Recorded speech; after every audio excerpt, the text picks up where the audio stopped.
All right, hey everybody, Ryan here with Jason from Letlive, the only band that we've had on the show 3 times. We're the only band. Yeah, you guys. We've never had any. We've had a couple on twice, Triple. I'd say, but that's like the Lakers, the dynasty. That's right. 3P, baby. That's so. Like with something like this, how important is it? Do you think that you guys are maybe opening some eyes and ears to something a little deeper? Yeah, I think that it's extremely necessary, not only for this type of music, but for music in general, because not to sound like a purist or a defeatist, but I feel as though there's been this really terrible wave, and I'm not saying that these bands are that wave, right. but I do feel like there's a lack of sincerity and genuineness in music, and it's been rolling on. It's being perpetuated by bands and people and the industry, what have you. And luckily, these bands are now finding, like the ways to integrate something they believe in, because clearly, like, they recognize. Yeah, that's really cool. Yeah, like, and regardless of what everyone or anyone would say about this band, Falling in Reverse, like, there's people in this band that I actually do care about, and I will go on record saying that, because that's me being real about people that I care about, and they're the reason we're on this tour, because they actually like our band. So the credit, that's cool, man. You know what I'm saying? Like, that kind of, like, I have to give credit where credit is due. I'll still talk shit about bands I don't like and people I don't like, but that's not them. Like, and but last time you were here, it was before you guys were able to make your official announcement about the Epitaph thing. Shit. So, like, but you were talking about how they wanted your rise or your growth, we'll call it, to be, like a slow, naturally occurring, organic thing, And I think it seems like they've followed through with that. Yeah. But has there been like a plan or like certain benchmarks that they've wanted you guys to, or that you guys collectively kind of come up with that you wanted to have happen throughout this process? It's been fairly minimal, to be honest. As far as like a business plan or any sort of prospect on the horizon, was simply just succeed and do your best, and we'll support you. And that's what they've done. They followed through with everything they've said. And in a climate such as this, with the industry so fleeting and so full of shit, like, it's a pretty beautiful thing to have, like, a label like Epitaph be so willing and so steadfast about a band like Letlive. But yeah, there was never really a plan. We always just talked about things we wanted. You talk, like, ambitious. We're always ambitious, and it's like being a kid. Like, man, I'd really like a sick bike with pegs for Christmas. You know what I'm saying? Pegs, like, and not getting it the first year or the second year, but like, maybe dad made his Christmas bonus, or mom was working extra hours or whatever. Oh, you get it your third year Christmas. Right. And it's like, I feel like this right now, and what's going to happen next year, and what keeps happening is that Christmas where you finally got that sick bike with pegs. Nice. So it's growing, and it is in fact, like, it's authentic, it is organic. But I find it to be the visceral nature of, like, Letlive is certainly found this really nice matrimony with the business that Epitaph has to handle, because we really don't give a shit about the business. So. Right. But it's cool because they do it with us, and it's great. Yeah, Under Oath farewell tour, dude. You've gotten to tour with them before. Yeah. And they asked you. Yeah, it's crazy. To play there for, like, it's crazy. What's going through your mind now? Man, like, I just talked to Chris, their keyboardist, today. Good guy, we had him on the show once. He's seriously, like, I wish he was my dad. So nice. Like, he's the best, dude. Yeah. He's so cool. I spoke with him today, and it's just funny that question is being asked. It was like an hour ago. But, it's wild. It's wild, because we did that tour last summer in July.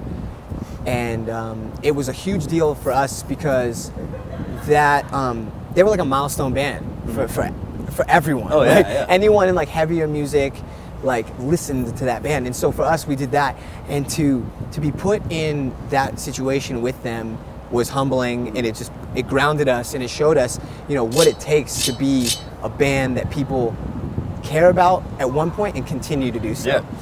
you guys have been playing Fake History for a long time now. Minute, yeah. You know, and for the most part, a record is a snapshot of sorts from a band where a band was at that point in their lives or career, whatever. Is that still Let Live at this point? Yeah, I think Fake History, honestly, like, these are really good questions. They all come back into each other. Thanks. It's really good. Fake History, cut that part out. Yeah, Fake History. Fake History is Let Live. Like that's like, I mean, I was in Let Live when I was a kid, and I started Let Live when I was a kid. But this band that people know now and have grown to know and recognize is Fake History, and that's like our that's true. You know, that's like really our genesis. Like that was our launch pad. That was our launch pad. Like that, people they related to it, and whether it's the music or the time in our lives and the sort of representation or the exhibition that we got to present sonically on the record, whether it's any of those variables, something happened with that record. And I'm not saying it was like this grandiose, like, oh my God, we became the, not at all, but it happened though. And so Fake History will always be Let Live, no matter what. Like even if we start wearing like, I don't know, like parkas or muumuus on stage and we just sit there and sing, like it's always gonna be Let Live. Right.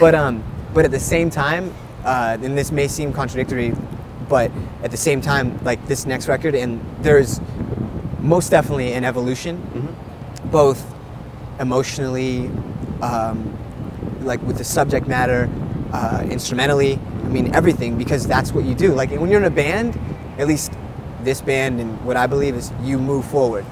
Don't remain stagnant. Progress is what we're here for, so keep it going. So we definitely didn't like to make like a huge departure from Fake History, but at the same time, it's very obvious that, you know, there's a significant shift in what we're doing, and we're going to continue to do that. Like that's what this band is about. So hopefully people understand that and really give it that consideration when they're listening to it. But yeah, man, Fake History will always be Let Live, and so is this next record, and so will the next record. And I never want to look back on a record and be like, I don't like that. Like I just, you know, I never want to be ashamed of anything we've ever done, even if it really does suck. Like I don't want to be ashamed of it. It's all a part. It meant a lot to you at the time. Yeah, it's integral. It's an integral part. So, yeah. Well, and you did. And there are a lot of things that I wasn't able to express in Fake History because whether it be like I was self-conscious or I wasn't exactly, I haven't exercised that part of myself yet well enough to show the rest of the world or listeners. But on this record, I really think I was able to do so.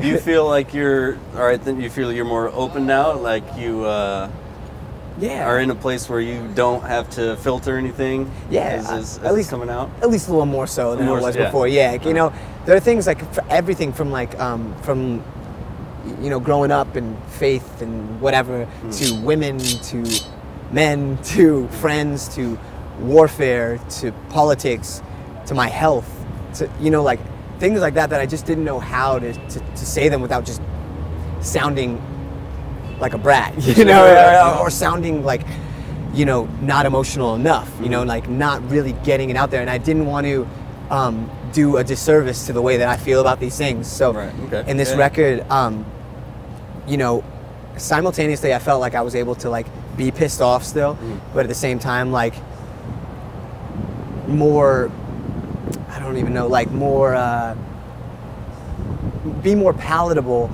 for other things. Like you know, I'm a huge soul fan, a huge R&B fan, like, and without genre sampling or without like, you know, a sort of humiliating the genre that I stole, or that I took from, that I stole from, you know, I was able to put that, make this couple, this marriage with, you know, another type of music, and that's always a scary thing. And I really, I'm not into bands genre sampling. I don't like that. I don't think you give the right respect or you pay the right sort of credence to things when you just steal them and you don't really understand them. So we tried. Well, it's coming from a genuine place. Yeah, you know? yeah. So how are you guys like behind closed doors? You know, like everyone sees, you know, this side of you guys that went via interview and video and on stage and stuff. How much of a change or transformation happens, or is there one? Yeah, no, like, always. And I think that people say that there isn't, like, are usually bullshitting or lying. You know, there's always a change, man. Like my comfort zone is is different than right now than it is when I'm in that van. Totally. You know, like we're goofy. Like we love crass humor. We love like intelligent conversation. We love to be stimulated. We love to just not give a shit. You know, like we're just normal dudes. Like we're really just normal dudes that get the chance to talk like this to you and to the viewers and the fans and you know friends. Like we're lucky. Like, and so behind closed doors we're just like guys that want to hang out. You know, I mean that's so like layman, but you know, it's just what it is. That's cool. It's been a pleasure, man. Man. It's always good to have you, man. Thank you, man. Seriously. Yeah, and of course, you know, we'll be in there. Yeah, we'll be rocking out. It'll be fun.